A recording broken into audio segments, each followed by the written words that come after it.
राश्री, राश्री कुछ तो बोल। राश्री सर,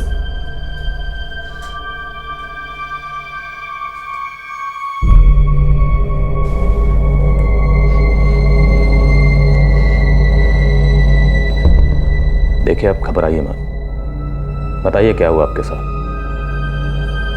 जब तक आप बताएंगे नहीं हम आपकी मदद कैसे करेंगे। बताइए ये सब कैसे हुआ।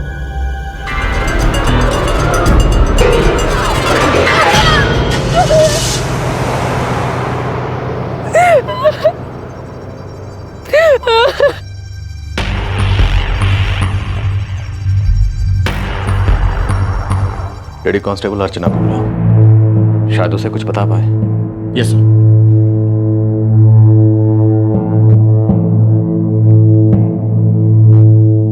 बोलो राजश्री, क्या हुआ? किसने किया ये तुम्हारे साथ?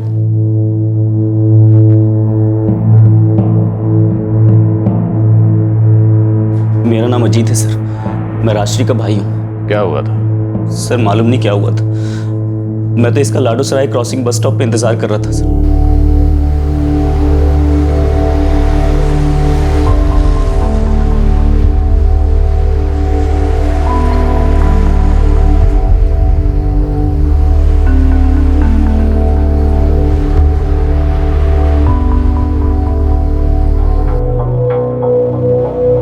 हम लोग लाडो सराय में रहते हैं सर। राजश्री निजामुद्दीन दरगाह गई हुई थी, उसे आने में लेट हो गया था तो मैं बस स्टॉप पर उसका इंतजार कर रहा था। मेरी और राजश्री की आखिरी बात तकरीबन 9:45 के आसपास हुई थी सर।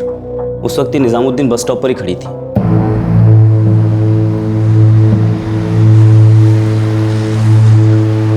फिर सर जब 10:30 के आसपास इसने मेरे फ़ोन का जवाब देना बंद कर दिया तो मैं परेशान हो गया सर। रात बहुत ज़्यादा हो गई थी तो मैं बस स्टॉप पर इसका इंतज़ार करता रहा। फिर काफ़ी देर बाद ही आई लेकिन बस में नहीं।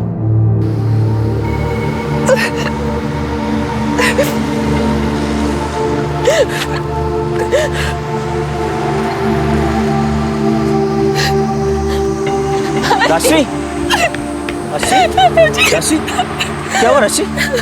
क्या हुआ राशि?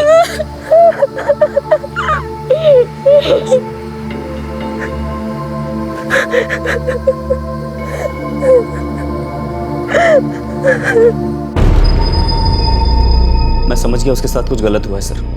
मैंने तुरंत 100 नंबर पे फ़ोन किया, फिर वो पीसीआर वैन आई। मैडम क्या हुआ? बताइए क्या हुआ है? सर ये बहुत घबरा गई, कुछ बोल नहीं पा रही है। लाडो सराय क्रॉसिंग बस स्टॉप, PCR 4, एक लड़की है, हालत ठीक नहीं है इसकी, शायद कुछ हुआ है इसके साथ। फिर वो लोग हमको यहाँ लेकर आए, तब से अब तक राजश्री ने एक शब्द भी नहीं बोला है सर।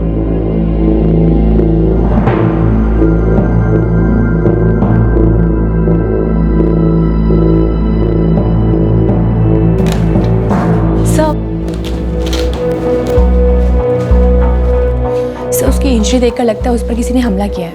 कुछ बताया उसने? एक शब्द भी नहीं। कुछ तो हुआ उसके साथ निजामुद्दीन के रास्ते पर, कहीं बस में कुछ या कुछ और बात। जब तक कुछ बोलती नहीं कुछ भी पता कर पाना मुश्किल है।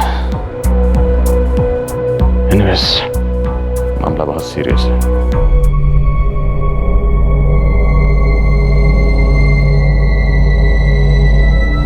19 साल की राजश्री जाहिर तौर पर एक दर्दनाक हादसे से गुजरी थी। उसके साथ क्या हुआ था वो अभी तक बता नहीं पाई थी।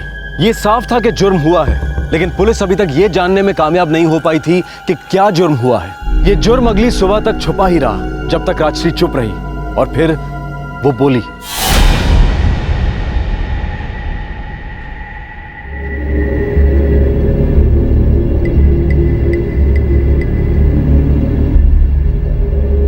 हाँ राजश्री, बोलिए क्या क्या हुआ था आपके साथ?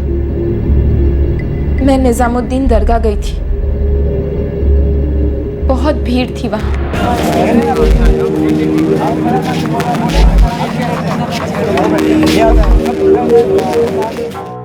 इतनी ज्यादा भीड़, मुझे लगा कि मैं अंदर ही नहीं जा पाऊंगी। तो मैंने सोचा वापस घर चलना चाहिए। फिर मैं बस स्टॉप के लिए निकली।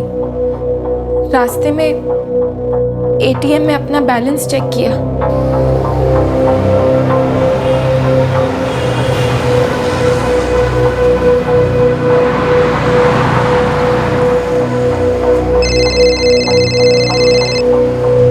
हेलो, हाँ जी, मैं निजामुद्दीन बस स्टॉप पर हूँ। हाँ, सीधे आ रही हूँ। ठीक है।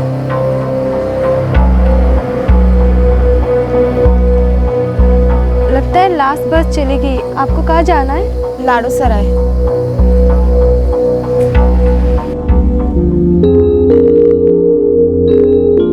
हमने कोई 15 मिनट और वेट किया, फिर भी कोई बस नहीं आई। फिर उन दोनों ने एक गाड़ी को रोका।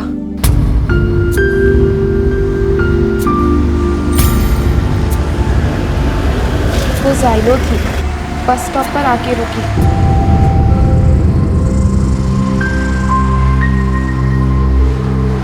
बोल रहे हमें ग्रीन पार्क तक छोड़ेंगे और आगे लाडो सराय तक जाएगी गाड़ी, तुम्हें वहाँ पे ड्रॉप कर देंगे। चलो।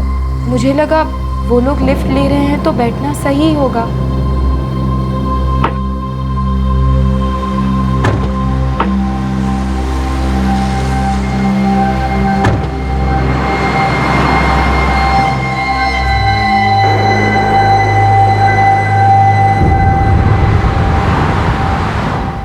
जब तक वो दोनों गाड़ी में साथ थे, सब कुछ ठीक ठाक था।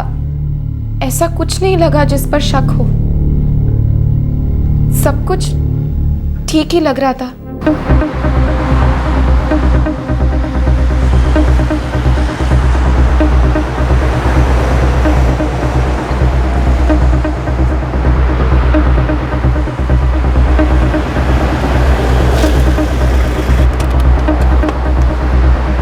थैंक यू भाई साहब।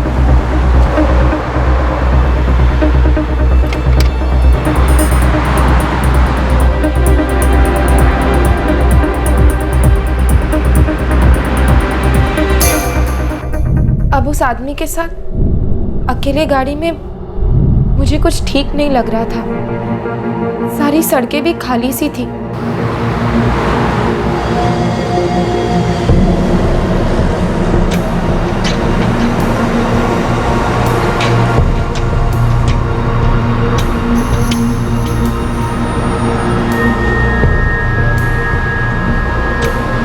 फिर उसने अचानक एक सुनसान इलाके की तरफ गाड़ी मोड़ दी।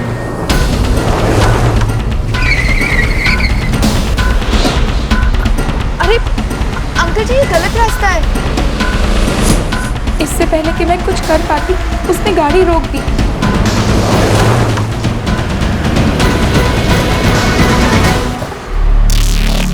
आपने गाड़ी क्यों रोक दी?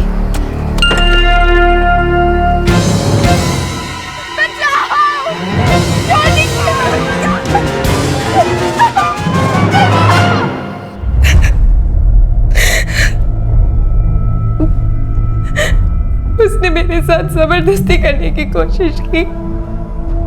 मैंने अपनी पूरी ताकत लगा दी उससे लड़ने के लिए। फिर अचानक एक टेम्पो के पास आने की आवाज आई।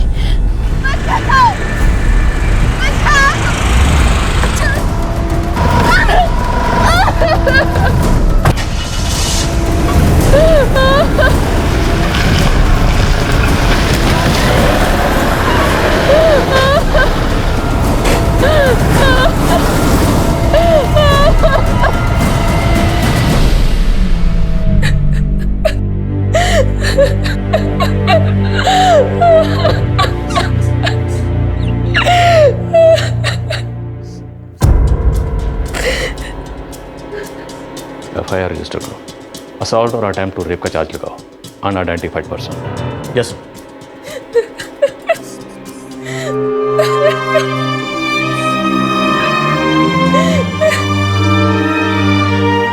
केस रजिस्टर हो गया। हालांकि पुलिस को उस आदमी की पहचान का बिल्कुल भी अंदाजा नहीं था जिसने राजश्री पर हमला किया था। उस आदमी, उस गाड़ी को खोजकर दोषी को सलाखों के पीछे लाना कोई आसान काम नहीं था। क्या वो आरोपी आसानी से पुलिस के चंगुल में आने वाला था? वो जाइलो गाड़ी थी। गाड़ी का नंबर याद है आपको? इतनी घबराई हुई थी कि मुझे कुछ नहीं सूझ रहा था। बस आखिरी के 2 नंबर ही देख सकी। बताइए। 4-3।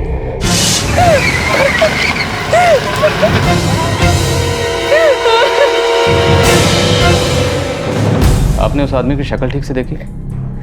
उसका हुलिया बयान कर सकती हैं ताकि हम स्केच बना सकें? कोशिश करती हूँ। स्केच आर्टिस्ट को बुलाओ। जी सर।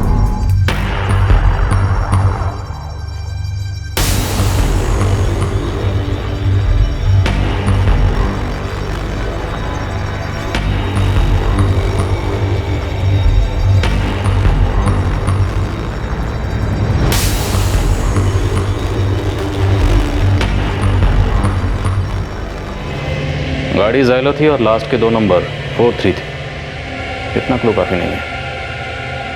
सर, राजश्री का कहना है कि उसका बैग और मोबाइल दोनों गाड़ी में ही छूट गए थे।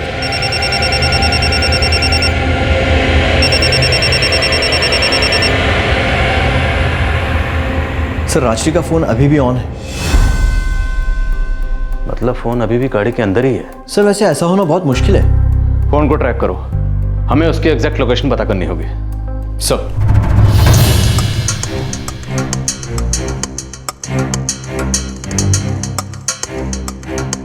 राजश्री, क्या वो आदमी ऐसे दिखता था?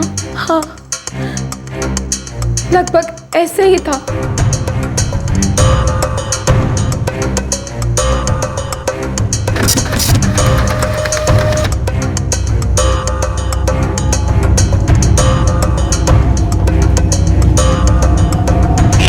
सर, राजश्री का फोन अभी भी चालू है और लोकेशन गुड़गांव आ रही है। बहुत तगड़ा सुराग है। मुझे इस फोन की पिन पॉइंट लोकेशन चाहिए। सर, मैंने टेलीकॉम सर्विस प्रोवाइडर को mobile number real time tracking पर डालने को कह दिया है। कितना वक्त लगेगा? सर, मुश्किल से 10 मिनट।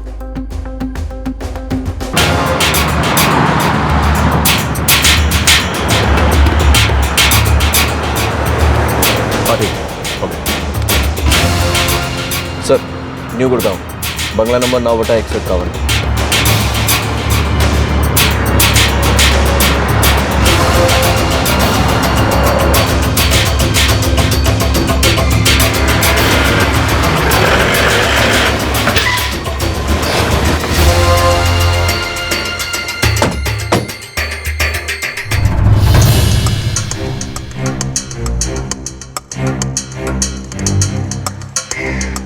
यही गाड़ी है।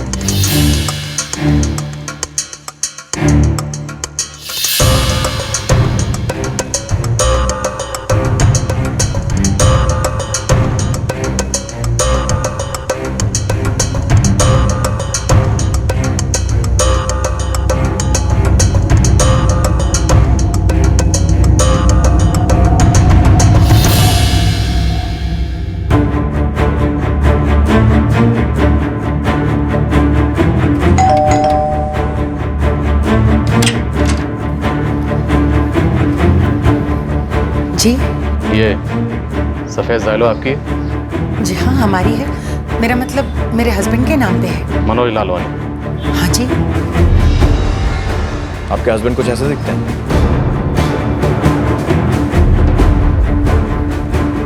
हाँ हाँ, लेकिन बात क्या है? कहाँ आपके हस्बैंड? अंदर सो रहे हैं। आइए उन्हें।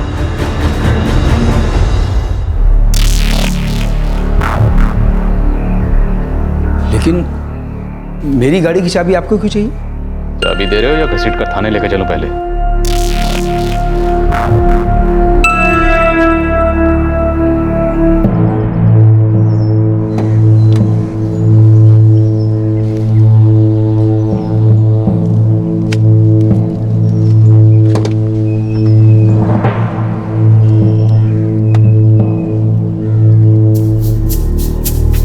लड़के की चेन कहाँ है? कौन सी लड़की, कौन सी चेन? क्या बात कर रहे हैं आप?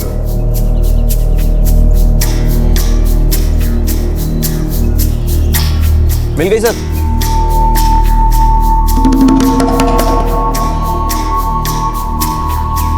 ये रही सर। ये क्या है?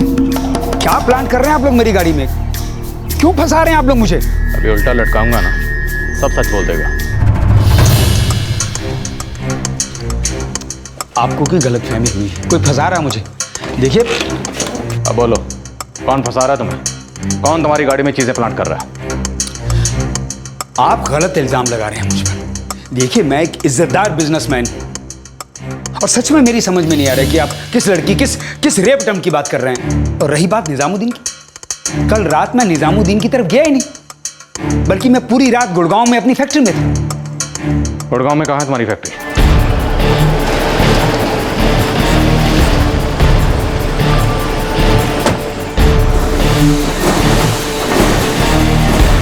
जी हाँ, मनोज सर आज सुबह तक यहाँ फैक्ट्री में ही थे। ऐसी क्या खास बात थी कि रात भर रुकना पड़ा? एक्चुअली सर एक अर्जेंट ऑर्डर की डिलीवरी होनी थी, जिसका काम उनकी देखरेख में ही हो सकता था। रात बहुत हो गई थी, इसलिए यहीं पर रुक गए और उनका बेटा अजय भी उनके साथ ही था।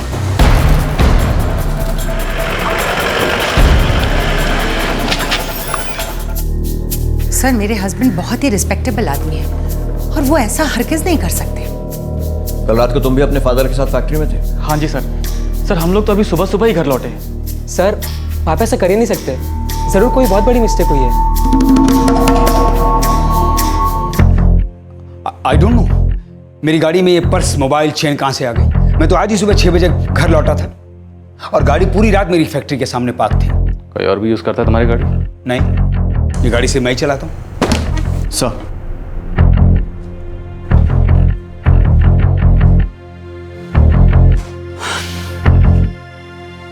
सर इस आदमी को जानने वाला हर कोई इस बात की गारंटी दे रहा है कि एक इज्जतदार आदमी है।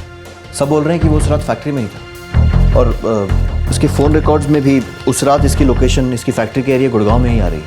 लेकिन वो लड़की जो बोल रही है उसका क्या? सर वो पल्ले नहीं पड़ रहा है। उसका मोबाइल, पर्स, चेन सब गाड़ी में ही मिले। वो इसके नतीजे जानता था, इसलिए तगड़ा बहाना तैयार किया। लुक एट दिस, इतना परफेक्ट स्केच, ऐसा लगता है जैसे ये उसके सामने बैठाकर बनाया गया हो।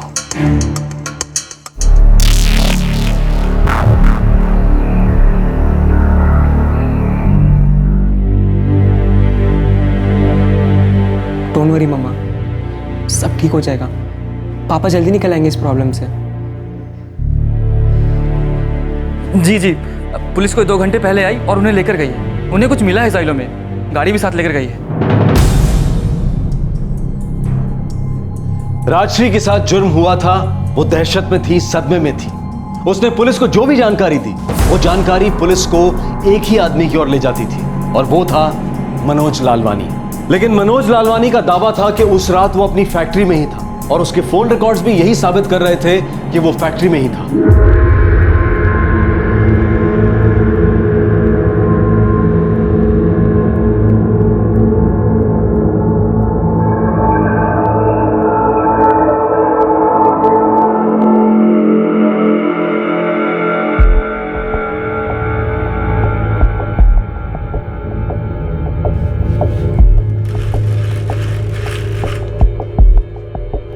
यही आदमी है? जी सर, यही आदमी था। आपको पूरा यकीन है ये वही आदमी है? I mean, आपको पहचानने में कोई भूल तो नहीं हो रही? मुझसे भूल कैसे हो सकती है सर? हम करीब 30 मिनट तक एक ही कार में सफर कर रहे थे। मुझे उसकी नजरें अच्छे से याद है। वो जिस तरह घूर घूर कर देख रहा था मुझे, मैं कभी नहीं भूल सकती।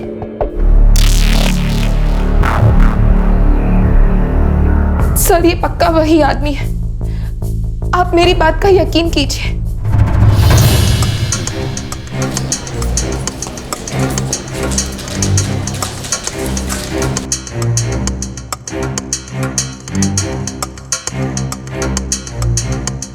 यस सर, मिस राजश्री ने हमारे निजामुद्दीन एटीएम से बैलेंस चेक किया था। सर राजश्री ने एटीएम में बैलेंस चेक किया था। उसकी फ़ोन की लोकेशन निजामुद्दीन की है और रिकॉर्ड्स में उसका अजीत से बात करना भी आ रहा है। मैंने कहा ना, मैं कल पूरी रात फैक्ट्री में ही था। मिस्टर लालवानी, झूठ बोल रहे हैं आप। आपको क्या लगता है आप बहुत पैसे वाले हैं, बहुत बड़े बिजनेसमैन हैं, तो आपके झूठ को हम सच मान लेंगे या आपकी मनगढ़ंत कहानी को हम मान लेंगे? ये मनगढ़ंत कहानी नहीं है। राजश्री नाम है उस लड़की का, जानते हो? मैं किसी राजश्री नाम की लड़की को नहीं जानता। वो लड़की भी तुम्हें नहीं जानती। अब तुम बताओ, जो तुम्हें जानती तक नहीं वो तुम्हारे खिलाफ शिकायत क्यों दर्ज करवाएगी? कल रात निजामुद्दीन से तुमने कपल और राजश्री को अपनी गाड़ी में लिफ्ट दी। कपल उतर गया ग्रीन पार्क और राजश्री को तुम्हें लाडो सराय क्रॉसिंग पे ड्रॉप करना था, लेकिन एक अकेली लड़की को गाड़ी में देखकर तुम्हारे इरादे फिसले। तुमने लड़की के साथ फिजिकल होने की कोशिश की, लेकिन जब लड़की ने तुम्हारी एक नहीं चलने दी तो तुम डर गए। जब पास से टेंपो गुजरा तुमने उसे धक्का दे दिया और उसकी सोने की चेन खींच ली। लेकिन तुम ये भूल गए कि उसका पर्स और मोबाइल तुम्हारी गाड़ी में छूट गए। बहुत मुमकिन है कि कल रात सफर करते वक्त तुम्हारे पास तुम्हारा मोबाइल नहीं था। मैंने कहा ना कि मैं निजामुद्दीन की तरफ गया ही नहीं हूं। ये जरूर कोई कहानी बना रहा है, फंसा रहा है मुझे। ये जरूर कोई साजिश है। कोई तो पता नहीं, लेकिन तुम्हारी साजिश जरूर है। अपने मैनेजर को समझाने के लिए तुम्हारे पास बहुत वक्त था। अपने बेटों से भी कुछ भी कहलवाना तुम्हारे लिए मुश्किल नहीं था। प्लान तो बहुत परफेक्ट बनाया था तुमने, एकदम परफेक्ट। इसलिए रिलैक्स हो गए और गाड़ी से सामान उठाने की जहमत नहीं उठाई, या फिर हम तुमसे बहुत चालाक और तेज निकले, तुम्हारे सामान उठाने से पहले हम वहां पहुंच गए। राइट? क्या कहा आपने? मुझे ये लड़की को कहां ड्रॉप करना था? लगता है तुम्हारी याददाश्त वापस आ रही है। लाडो सराय क्रॉसिंग। मुझे लगता है ये अजीत नाम के लड़के की साजिश है। मेरा नाम अजीत है सर, मैं राजश्री का भाई हूं। अजीत? तुम अजीत को कैसे जानते हो? अजीत राजश्री का भाई है, तुम उसे कैसे जानते हो? मुझे ये तो नहीं मालूम कि वो किसका भाई, लेकिन मुझे लगता है कि ये सब कुछ उसी का किया धरा है। उसे मुझसे पुरानी खुंदक है और वो मुझे बदनाम करने की कोशिश कर रहा है। मनोज लालवानी ने अजीत की तरफ इशारा किया और कहा कि इस आदमी ने षड्यंत्र रचा हो सकता है। पुलिस चक्कर खा गई। अजीत राजश्री का भाई था और मनोज उसी की तरफ इशारा कर रहा था, जबकि पुलिस ने मनोज के सामने अजीत का जिक्र तक नहीं किया था। क्या ये इसी अजीत की रची हुई साजिश थी?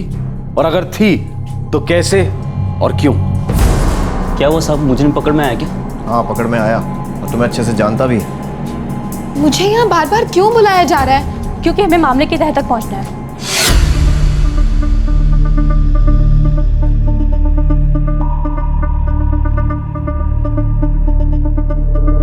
तुम्हारे बदन पे लगी खरोंचें, तुम्हारी बदहाल हालत, सदमे की वजह से तुम्हारा कुछ ना बोल पाना, सब कुछ परफेक्ट था।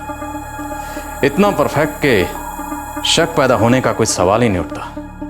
लेकिन मैडम, चीजें कुछ ज्यादा ही परफेक्ट हो गई थी। जिस चलती गाड़ी से आपको धक्का देकर बाहर फेंक दिया गया था, आपको गाड़ी याद थी? साइलो। आप इतनी सदमे में थी कि कुछ भी कह पाने की सूरत में नहीं थी, लेकिन फिर भी आपको गाड़ी के आखिरी 2 नंबर याद थे, 4, 3। और वो स्केच, आपने इतना परफेक्ट हुलिया बयान किया उसका जैसे वो आपके सामने बैठा। थोड़ा ज्यादा हो गया। क्या चक्कर है? बोलो। सर आप ये क्या बात कर रहे हैं सर? अजीत, तुम मनोज लालवानी को अच्छी तरह से जानते थे। जी जानता हूँ, लेकिन ये तो नहीं जानता था कि वो मेरी बहन के साथ ऐसा करेगा। सर मुझे तो लगता है कि वो कोई पुराना गुस्सा निकाल रहा है मेरे ऊपर। क्यों गुस्सा निकाल रहा था? हाँ, क्योंकि तुमने उसके घर में चोरी की थी, चोरी करते हुए पकड़े गए थे और उसने तुम्हारे खिलाफ पुलिस में रिपोर्ट दर्ज करवाई थी। इस बात का गुस्सा? हाँ शायद हो सकता है। अजीत, तुम अजीत को कैसे जानते हो? अजीत राजश्री का भाई है, तुम उसे कैसे जानते हो? मुझे ये तो नहीं मालूम कि वो किसका भाई, लेकिन मुझे लगता है कि ये सब कुछ उसी का किया धरा है। उसे मुझसे पुरानी खुंदक है और वो मुझे बदनाम करने की कोशिश कर रहा है। अजीत का तुमसे क्या लेना देना? ये अजीत जो है, ये मेरे छोटे बेटे राजीव का जानने वाला है। इसने चोरी की थी मेरे घर में, जिसकी एफआईआर इसी साल जनवरी में गुड़गांव थाने में दर्ज की गई है। आप चाहें तो चेक कर सकते हैं।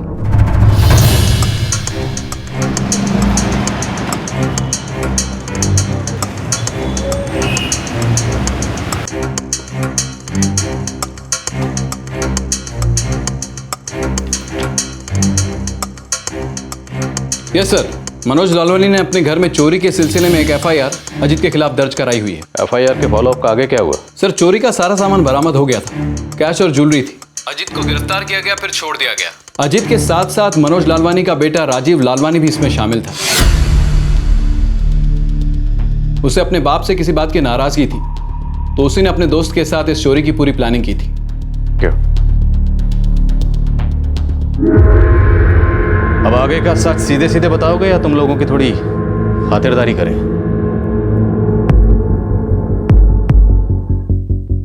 सर, अब राजश्री दरअसल मेरी बीवी है।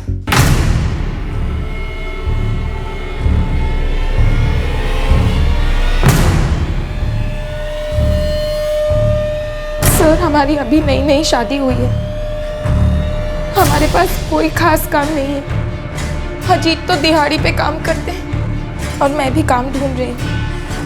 हमें पैसों की बहुत ज़रूरत थी। सर, वो राजीव लालवानी अपने बाप से बदला लेना चाहता था, उसको सबक सिखाना चाहता था। सर ये क्या लफड़ा है सर? पहले पापा पर इल्जाम लगाया जा रहा था और अब भाई पर इल्जाम लगाया जा रहा है। सारी की सारी साजिश आपके भाई राजीव की ही है। इसी ने सबको गुमराह किया और झूठी कंप्लेंट दर्ज कराई।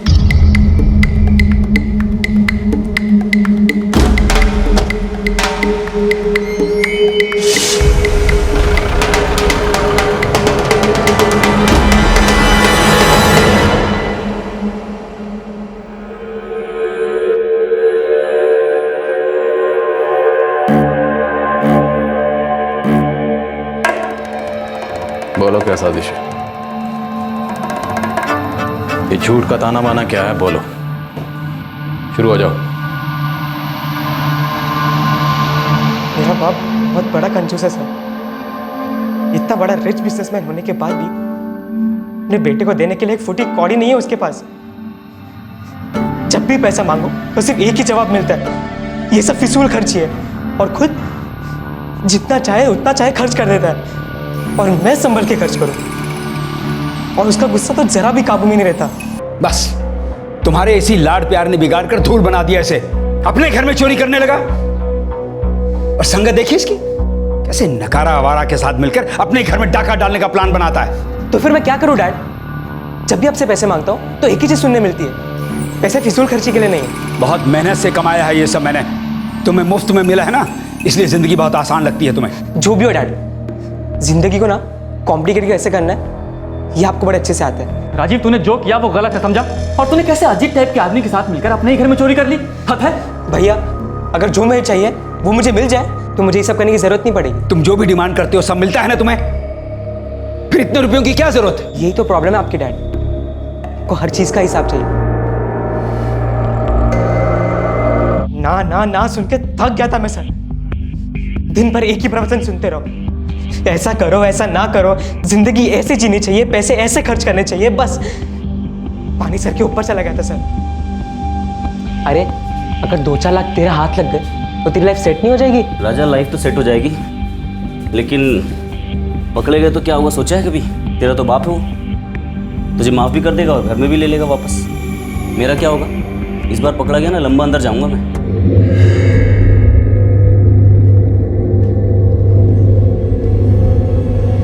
देख, इस बार मेरे पास फुल प्रूफ प्लान है, कुछ नहीं होगा।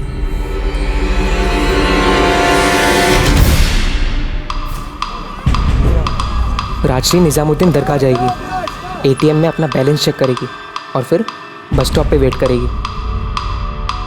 सुन, 9:45 पे तुम राजश्री को कॉल करोगे और वो तुमसे बात करेगी। हेलो, हाँ जी। उसके बाद तुम 10:15 पे वापस कॉल करोगे। उसके सेल पे तुम्हारे 3 मिस कॉल्स होंगे, ठीक है? राशि का पर्स, सेल और चेन मैं कलेक्ट करूँगा।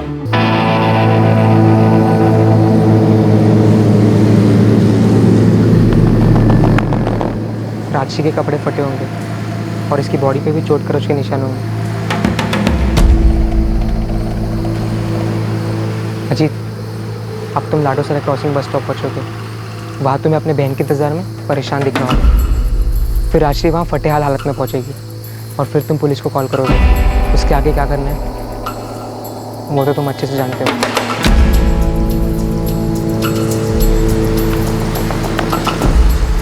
अजीत, एक सेकेंड। राजश्री, ये मेरा बाप है।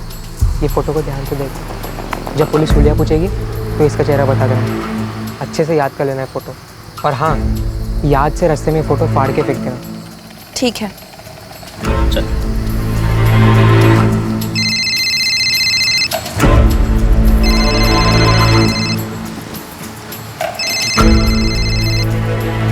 हाँ राजीव बोल। अजीत, राजश्री लेट सुबह तक पुलिस को कुछ नहीं बताएगी। उसे ऐसे एक्टिंग करनी है जैसे सदमे में चली गई हो। क्यों? मेरा बाप आज रात घर नहीं लौटेगा, पूरी रात फैक्ट्री में रहेगा, सुबह आएगा।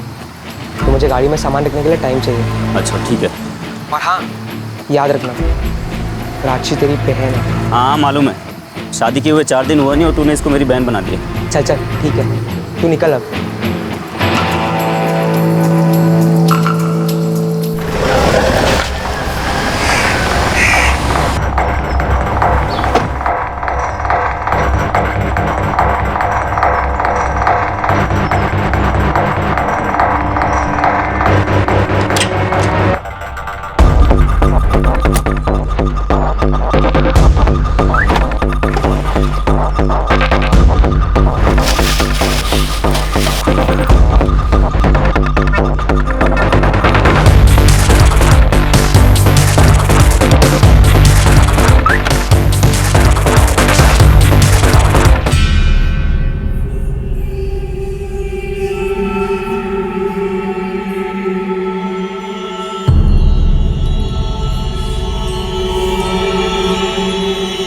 अपने पिता को ऐसे कच्चे तरीके से फंसा कर बदनाम करके क्या हासिल होने वाला था तुम्हें?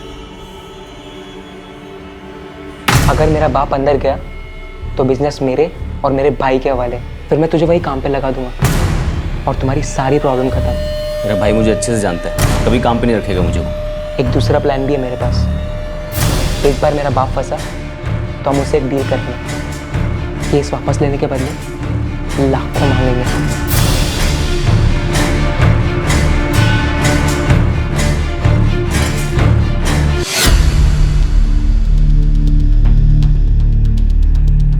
तुम तीनों को सच में लगा था कि तुम्हारा ये शैतानी षड्यंत्र कामयाब हो जाएगा, किसी को कुछ पता नहीं चलेगा? और तुम राजीव लालवानी, लानत है तुम जैसे बेटे पर जो अपने बाप के बारे में ऐसा प्लान बनाता है।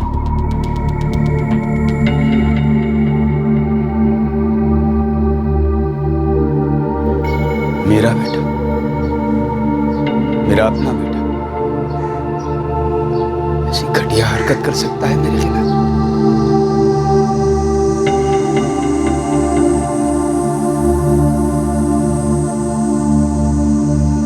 पुरानी एफआईआर रद्द कर दी गई और राजश्री के दोबारा लिए गए बयान के आधार पर एक नई चार्जशीट तैयार की गई।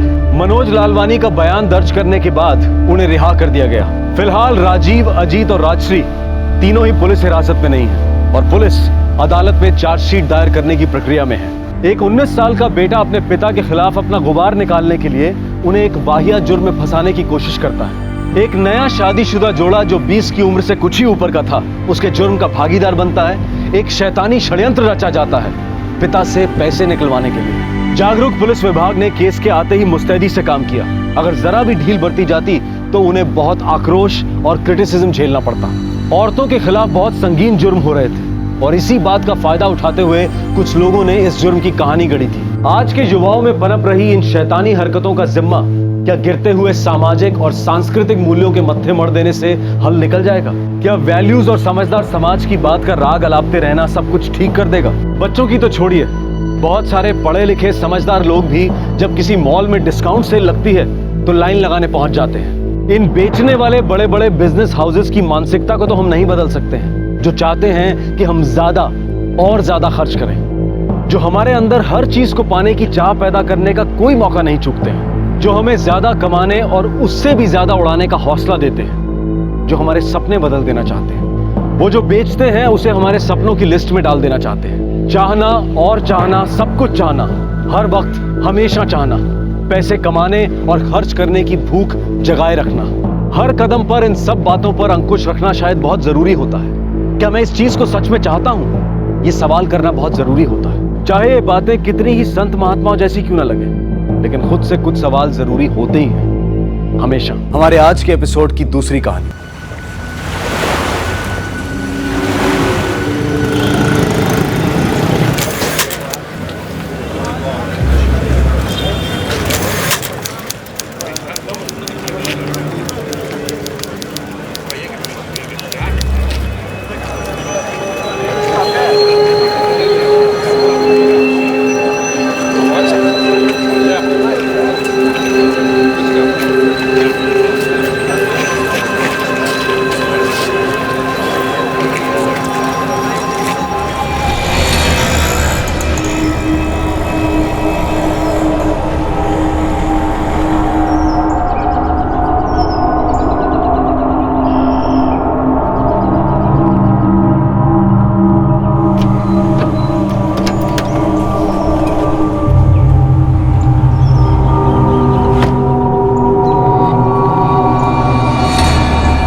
पापा 1:10 की बस मिल सकती है हमें? बेटा जल्दी करो वरना छूट जाएगी।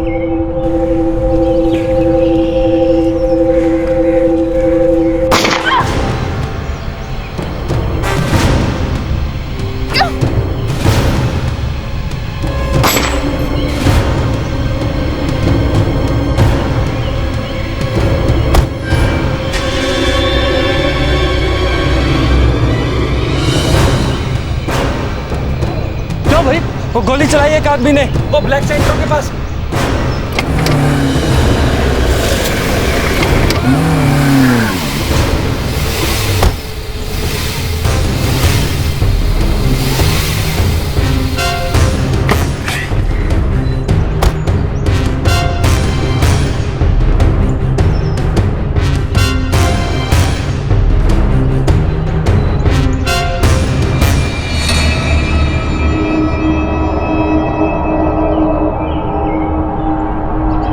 पुलिस को फोन करता हूं।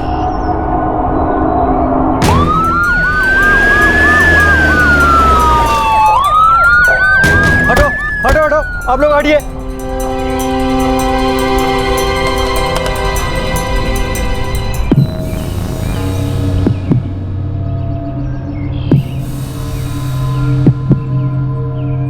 औरत मर चुकी है।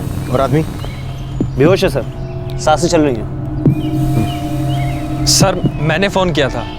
कौन है ये लोग और गोली किसने चलाई? सर मालूम नहीं, मैं काम पे जा रहा था तो गोली चलने की आवाज आई। देखा तो इन लोगों पर उस तरफ से एक आदमी इन दोनों पर गोली चला रहा था। दिन दहाड़े भोपाल के एक कोर्ट के पास गोलीबारी हुई। शिकार हुई लगभग 30-32 साल की एक औरत और उसके साथ चलता एक बुजुर्ग आदमी। कौन थे ये लोग और कौन थी वो औरत जो अब दम तोड़ चुकी थी? वो बुजुर्ग कौन था जो उसके साथ था और किसने की थी उन पर गोलियों की बौछार?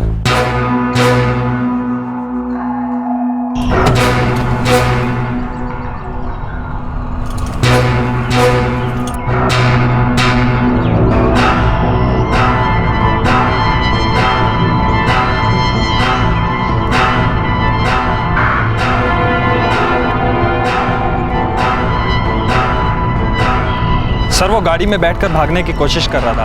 हम लोगों को जमा होता देखकर घबरा गया और गाड़ी छोड़कर उस तरफ से भाग गया।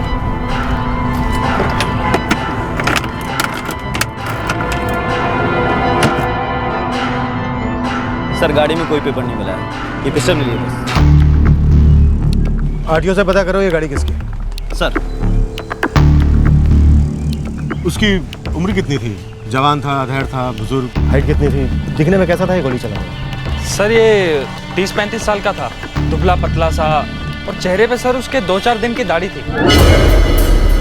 सर पूरा एरिया शान मारा, खाली गोली के 5 सेल्स मिले।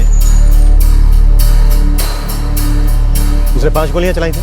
सर गोली नहीं गिनी सर। पहली गोली चलते ही सर मेरी हालत खराब हो गई सर। देखा तो पहले उसने औरत को गोली मार दी सर, उसके बाद उस बुजुर्ग को। उसे पहचान सकते हो अगर हमें तुम्हारी जरूरत पड़ी तो? हाँ सर पहचान लूंगा। अंकित इनका नाम, नंबर, एड्रेस नोट करो। जी सर। एक गोली पीठ पे सीधी रीढ़ की हड्डी पे जा लगी है, एक सीने में और एक पेट में। ऑन द स्पॉट डेथ हुई है। अभी तक ये भी पता नहीं चला है कि ये औरत कौन है। अब उस बुजुर्ग के क्या हाल है? खतरे से बाहर है लेकिन अभी तक होश नहीं आया है।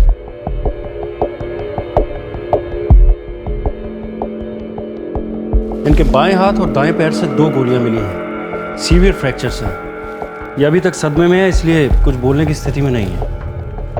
पहले ये पता लगाना होगा कि ये दोनों हैं कौन। इनके कपड़े और सामान हमने संभाल के रखे हैं। इनकी जेब से एक पर्स भी मिला है।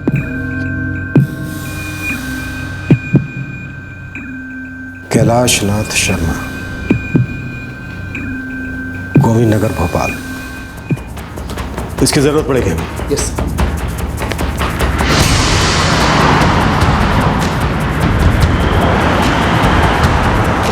सर, कार का रजिस्ट्रेशन नंबर आरटीओ को दिया हुआ है। थोड़ी देर में पता चल जाए गाड़ी किसके नाम है। बुजुर्ग का नाम कैलाश नाथ शर्मा है। औरत कौन थी अभी तक नहीं पता।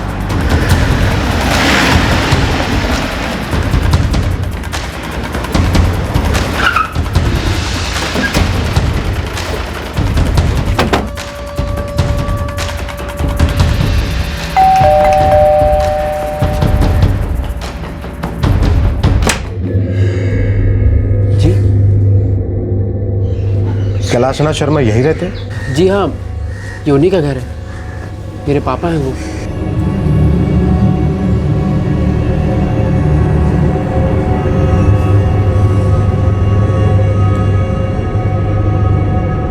वो दीदी के साथ कोर्ट गए, बस आते ही होंगे। पर सर बात क्या है? हाँ हाँ, यही आंचल दीदी। पर सर हुआ क्या है? किसी ने तुम्हारे पापा और दीदी को गोली मार दी।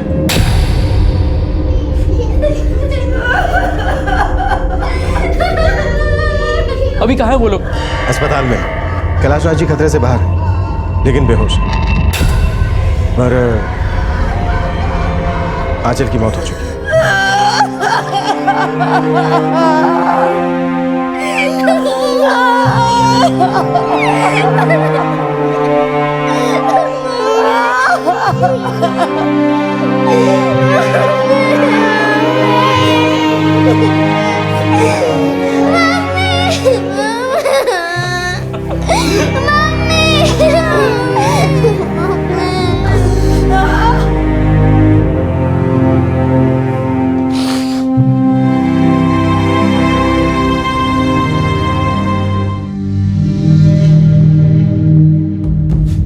आंचल के पति कहाँ हैं? दीदी अब उनके साथ नहीं रहती।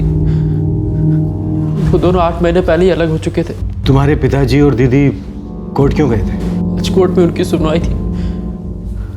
आंचल दीदी के पति रोशन ने केस दर्ज किया था फैमिली कोर्ट में। पति का phone number? The number you have called is currently switched off. कहाँ रहता है ये रोशन? फैमिली के साथ रहता है या फिर अकेला? पंचवटी नगर में घर है उनका। वही अपने माता पिता के साथ रहते हैं वो। कोई फोटो है रोशन का? दीदी के पास जरूर होगा। मैं घर जाके चेक करता हूँ।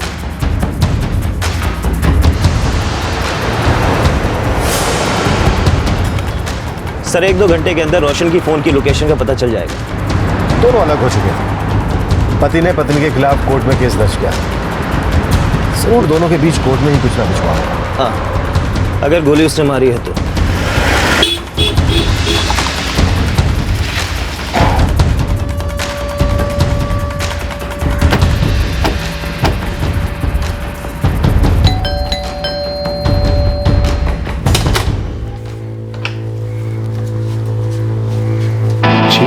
रोशन देव बेटा है मेरा। सर मुझे सच में नहीं पता रोशन कहाँ है। उसका फोन बंद है। मैंने कहा ना आपसे, वो कोर्ट गया था, उसके बाद लौट कर आया ही नहीं। कोर्ट के बाहर रोशन की पत्नी आंचल का मर्डर हो चुका है। उसे किसी ने गोली मार दी। क्या? ये कैसे? कब? किसने मारा आंचल को? हमें शक है कि उसका मर्डर आपके बेटे ने किया। नहीं, ऐसा नहीं हो सकता। मेरा बेटा ऐसा नहीं कर सकता। वो अपनी पत्नी से बहुत प्यार करता है। पहले ये तो पता चले कि आपका बेटा है कहाँ। हमारा यकीन कीजिए, हमें नहीं पता कहाँ है वो। कल सुबह जब वो कोर्ट गया था तो बड़ा परेशान लग रहा था और उसके बाद से लौटा ही नहीं। सर मैं खुद उसे कई बार फोन लगा चुका हूँ, लेकिन फोन बंद मिल रहा है उसका।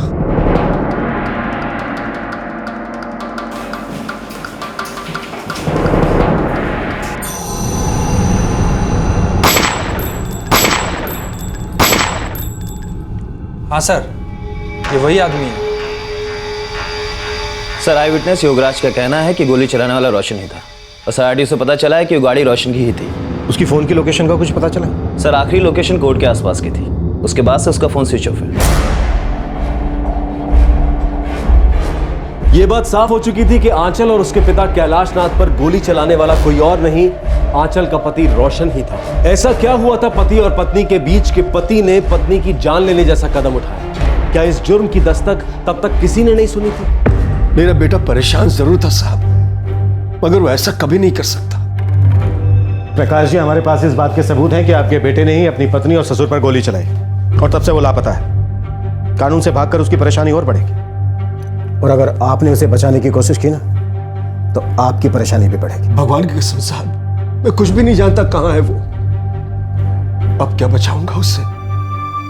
तब तो बचा नहीं सका, तब सब कुछ बिखर रहा था। मेरे बेटे ने बहुत कोशिश की साहब, आंचल को, अपने बीवी बच्चों को घर लाने की बहुत कोशिश की। समझ में नहीं आ रहा आखिर उसने ऐसा क्यों किया। ऐसा क्या हुआ था दोनों पति पत्नी के बीच, और ये कोर्ट का क्या चक्कर है? क्या बताऊं साहब, पहले इंसान के हालात बिगड़ जाते हैं और बाद में उसकी बुद्धि फिर जाती है। सही और गलत का फर्क समझ में नहीं आता, बना बनाया सब कुछ बिगड़ जाता है। दोनों में बहुत प्यार था साहब। पिछले 8 साल से हमारी जिंदगी कितनी खुशहाल थी।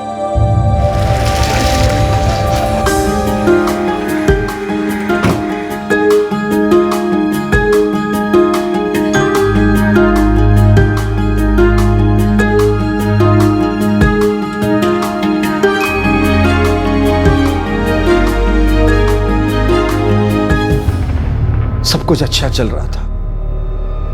मैं रिटायर्ड कॉन्ट्रैक्टर हूं, मेरे बेटे का कपड़ों का व्यापार था। पिछले 8 सालों से धंधे में अच्छी बरकत रही, मगर पिछले सालों से धंधे में बहुत बड़ा नुकसान हुआ। बस तब से सब कुछ बदल गया।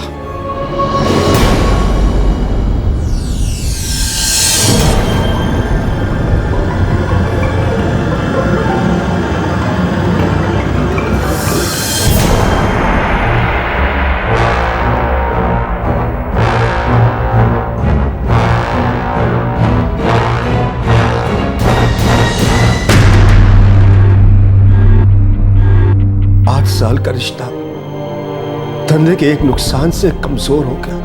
नुकसान बढ़ा तो परिवार ही बिखर गया। रोशन जो एक अच्छा पति, अच्छा बाप था, उसके सर पे बस एक ही भूत सवार हो गया कि कारोबार को बस पहले की तरह ही चला रहा है। और जिस आदमी को आंचल 8 साल से प्यार करती थी, अब उसी को देखकर वो निराशा में डूबने लगी।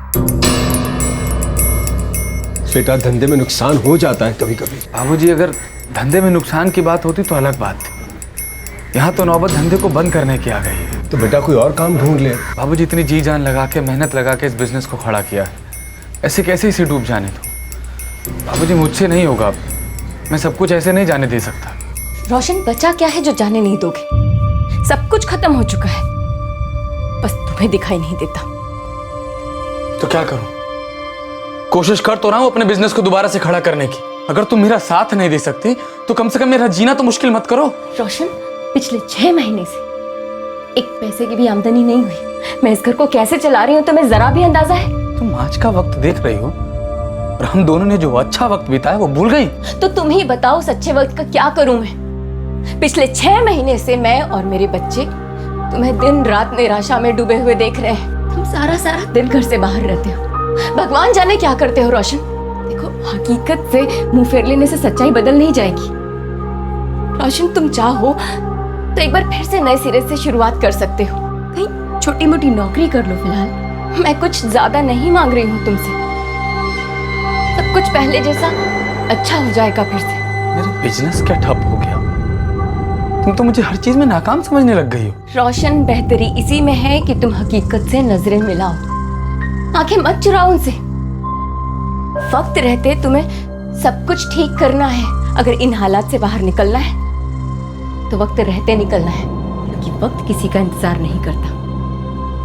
अपना धंधा तो खो ही चुके हो, हमें भी खो दोगे।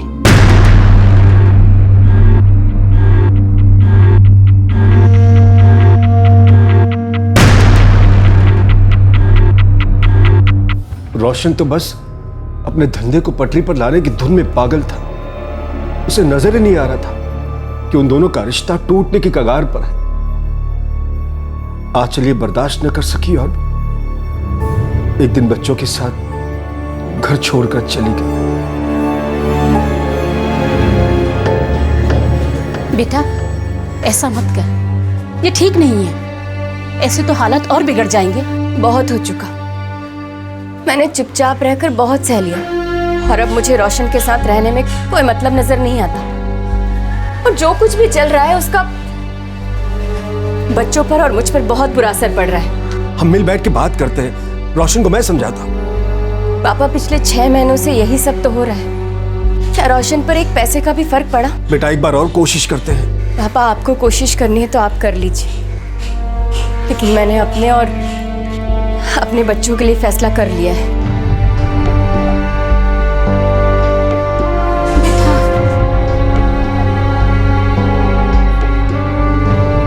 वो मेरे साथ ऐसा कैसे कर सकती है? क्या बच्चे सिर्फ अकेले उसके हैं, मेरे कुछ नहीं है?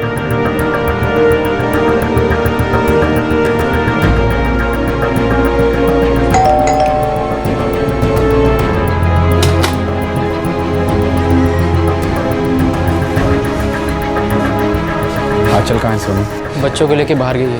कहाँ गई हो? मैं कब से फोन कर रहा हूँ, उठा नहीं रही है। मना किया है आपको कुछ भी बताने के लिए। मना किया? मेरी पत्नी है वो, और वो बच्चे मेरे भी हैं। सॉरी जीजा जी, पर दीदी अब आपसे मिलना नहीं चाहती।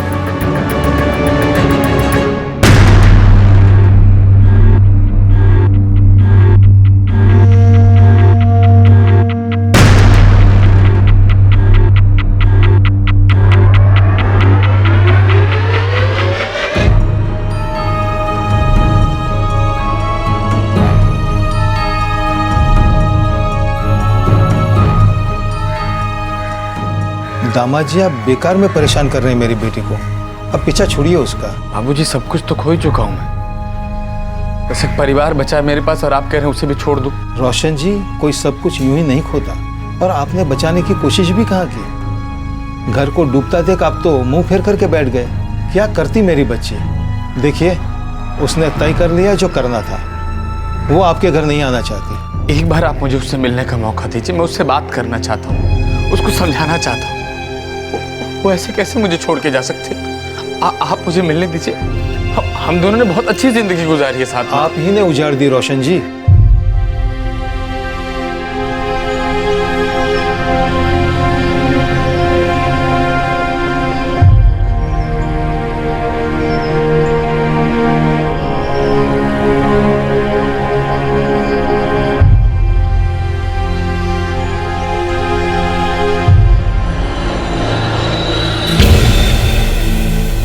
आंचल, आंचल मेरी बात सुनो, मेरी बात सुनो। आंचल घर लौट चलो।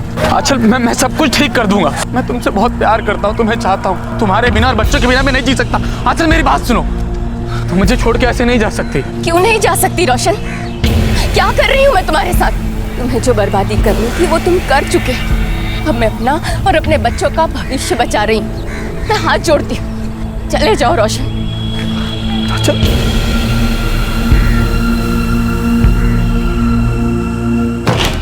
सर, जिस रिवॉल्वर का इस्तेमाल रोशन ने किया है वो प्रकाश देव के नाम से रजिस्टर्ड है। प्रकाश जी, मुझे ऐसा क्यों लग रहा है कि आपको इस बात का अंदेशा था कि आज आपका बेटा रोशन अपनी पत्नी का खून करने वाला है? आपकी पिस्तौल उसके पास थी। कोर्ट जाते वक्त वो उसे अपने साथ लेकर गया। पिस्तौल उसने कार में रखी इस इरादे से कि जब उसकी पत्नी आंचल कोर्ट से बाहर निकलेगी वो उस पर गोली चला देगी।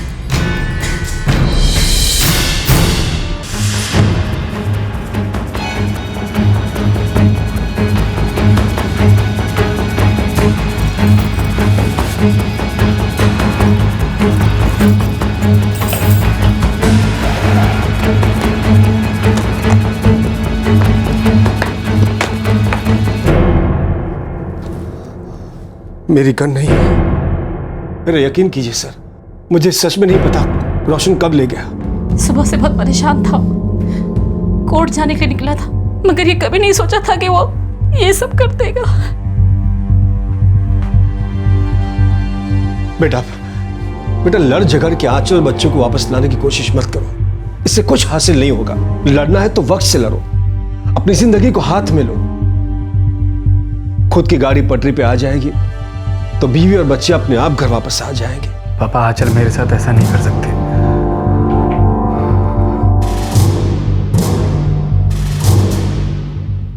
अब भी यकीन नहीं हो रहा कि मेरे बेटे ने अपनी पत्नी को मार डाला, अपने बच्चों की मां की जान ले ली।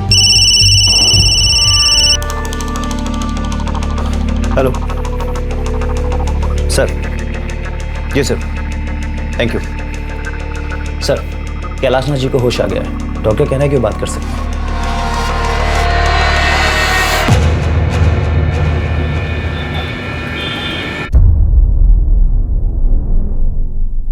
सुबह हम दोनों कोर्ट गए थे।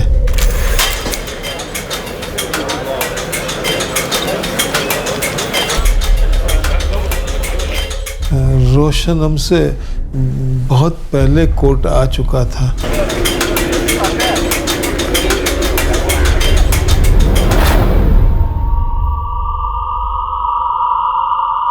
ऐसा कुछ होगा सोचा भी नहीं था। 23 जून 2013 को फैमिली कोर्ट में रोशन और आंचल के बीच समझौते के लिए पेशी थी। ये केस रोशन ने सेक्शन 9 के दाम्पत्य अधिकारों की वापसी यानी कि रेस्टिट्यूशन ऑफ कॉन्जुगल राइट्स के तहत दर्ज करवाया था। जब पति या पत्नी में से कोई भी एक शादी को छोड़कर चला जाता है और दूसरा व्यक्ति उसके इस फैसले को नहीं मानता, तो इस मामले को सुलझाने के लिए कोर्ट दोनों पक्षों की बात सुनती है। जिस भी पक्ष ने शादी से बाहर निकलने का फैसला किया है, उसे अपने फैसले की वजह कोर्ट को बतानी होती है और उसी के आधार पर कोर्ट दूसरे पक्ष के अधिकारों पर डिसीजन लेता है। उस दिन कोर्ट में कुछ ऐसा ही होना था। मैडम आंचल मेरी पत्नी है, मेरी दोनों बेटियों राशि और अंजलि की माँ, जो अचानक मुझको छोड़ करके चली गई। मैडम हमारी शादी को 8 साल हो गए। इन 8 सालों में हम दोनों ने एक दूसरे के साथ में बहुत अच्छा वक्त देखा। मैडम मैंने कभी भी अपनी पत्नी या अपने बच्चों पर कभी हाथ नहीं उठाया, कभी किसी तरह की कोई सख्ती नहीं की। मैं मानता हूं कि आज मुझको बिजनेस में बहुत नुकसान हुआ है, लेकिन पिछले 1 साल से मैं पूरी कोशिश कर रहा हूं, लगातार कोशिश कर रहा हूं कि मेरा बिजनेस वापस वैसा ही हो जाए जैसा था। इसके और मेरे रिश्ते को वापस वैसा ही कर दूं जैसे थे। मगर मेरी पत्नी मेरे हालात को नहीं समझ रही। मुझे मेरी पत्नी और मेरे बच्चे वापस चाहिए मैडम, वापस चाहिए। मिसेस आंचल, आप अपने पति के घर वापस क्यों नहीं जाना चाहते हैं? मैडम पिछले 1 साल से मैंने अपने पति के साथ सिर्फ और सिर्फ परेशानियों का ही सामना किया है। बात बुरे वक्त में साथ छोड़ने या साथ निभाने की नहीं है, बात बुरे वक्त में बुरे वक्त को बदलने की कोशिश करने की है। लेकिन मेरे पति, इनके सर पे अपने उजड़े हुए बिजनेस को वापस खड़ा करने का जुनून सवार है। वो बिजनेस जिसमें कोई गुंजाइश ही नहीं, जिसमें कोई आमदनी नहीं। अब आप ही बताइए, ऐसे में मैं अपने बच्चों की परवरिश कैसे करूं? सारा दिन मेरे पति घर से बाहर रहते थे उस बिजनेस को खड़ा करने की उधेड़-बुन में। मैंने इनसे कई बार कहा कि कोई नया काम कर लो, नया बिजनेस कर लो या कोई छोटी मोटी नौकरी कर लो, लेकिन इन्होंने मेरी कभी कोई बात नहीं मानी। मैडम मैंने अपना घर 6 महीने पहले छोड़ा था, लेकिन इन 6 महीनों में इन्होंने सिर्फ मुझे वापस आने के लिए परेशान ही किया। ना कोई नया बिजनेस किया और ना ही कोई नौकरी करने की कोशिश की। इनके पास अपने बच्चों या अपने परिवार को पालने के लिए कोई जरिया नहीं। मुझे अपनी और अपने बच्चों के भविष्य की चिंता है मैम, मैं मानती हूँ। इन्होंने कभी हम पर हाथ नहीं उठाया, ना ही कभी कोई सख्ती की, लेकिन इसका मतलब ये तो नहीं कि मैं चुपचाप बैठी रहूं और उस वक्त का इंतजार करूं कि ऐसी कोई हरकत करेंगे तब जाकर मैं कोई कदम उठाऊंगी। और ऐसे हालात होने के पूरे आसार हैं, क्योंकि इन्हें रत्ती भर भी परवाह नहीं है कुछ करने की, ना ही अपनी आमदनी का जरिया बनाने की। बस अपने पुराने दिनों को ही रोते रहते। मैम मैं सच कहूं तो 6 महीने पहले भी मैंने अपना या अपने बच्चों का भविष्य इनके साथ जुड़ा हुआ नहीं पाया था, और ना ही अब पाती। मैं अपने पति के घर वापस जाना नहीं चाहती। हमारे अच्छे वक्त में तो तुमने मेरे किसी भी फैसले पर कोई सवाल नहीं खड़ा करा। आज हमारा बुरा वक्त क्या आ गया, तुम्हें मेरे हर छोटी चीज पर सवाल खड़ा करना। क्या हुआ अगर मैं आज नाकाम हूं? कल मैं दोबारा कामयाब नहीं होऊंगा? बजाय इसके कि तुम मुझे मेरे बुरे वक्त से उबारो, मेरी मदद करो, तुम तो मुझे और दलदल में ढकेल रही हो।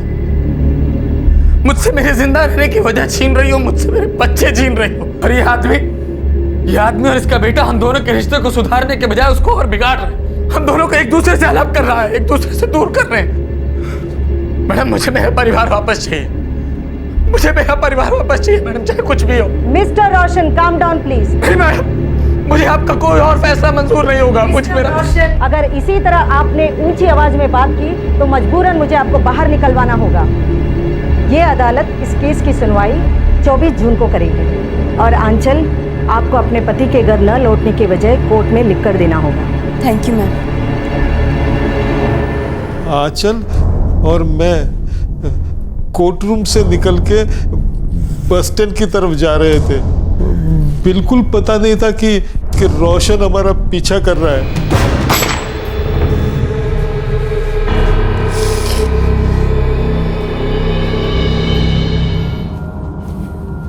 सर, उसका फोन अभी भी बंद आ रहा है।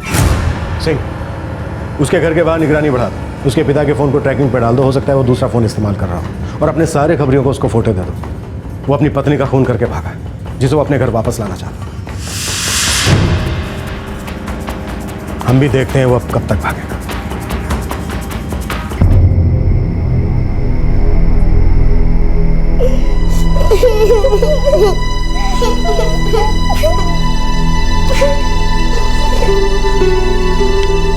बेटा अंजलि, राश, कुछ खा लो बेटा। मामा, हमें मम्मी के पास जाना है। मम्मी।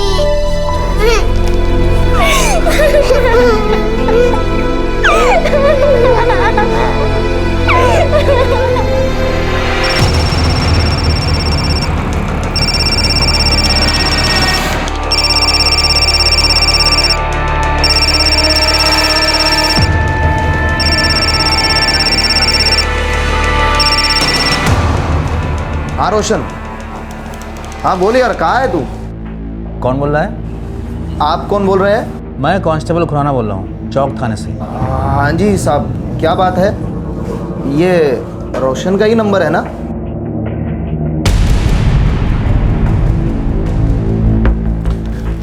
हमें तुम्हारा नंबर इस सेल फोन से मिला है। इसमें और कोई भी नंबर सेव नहीं है, लेकिन आखिरी फ़ोन तुमको किया गया था 21 जून को। जी हाँ, ये मेरे दोस्त रोशन देव का फ़ोन है। क्यों, क्या बात है?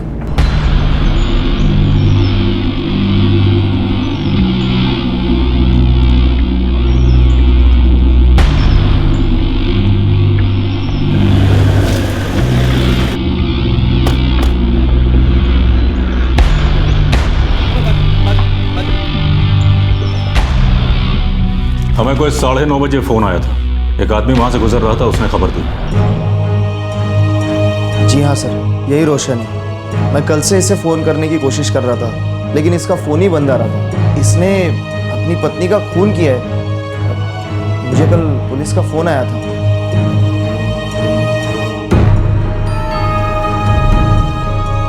उसने 21 जून को मुझसे फ़ोन पर बात की थी।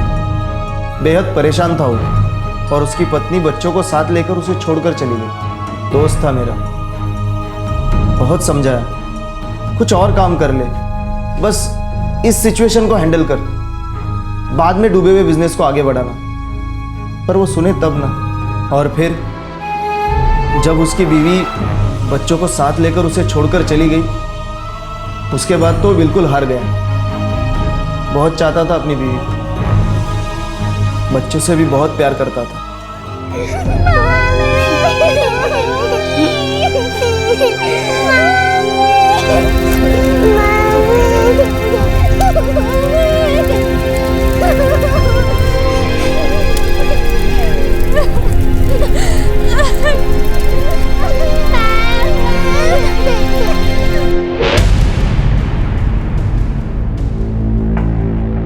सर, हमने एफआईआर दर्ज कर ली है। आईपीसी 302 के तहत आंचल देव की हत्या और आईपीसी 307 के तहत उसके पिता की हत्या की कोशिश।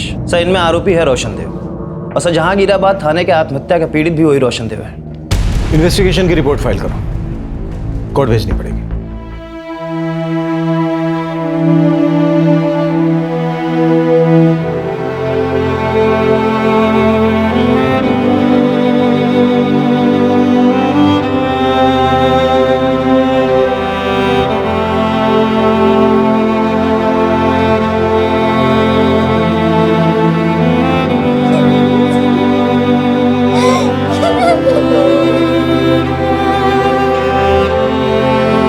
रोशन ने अपनी पत्नी आंचल का खून करके अपनी भी जान ले ली।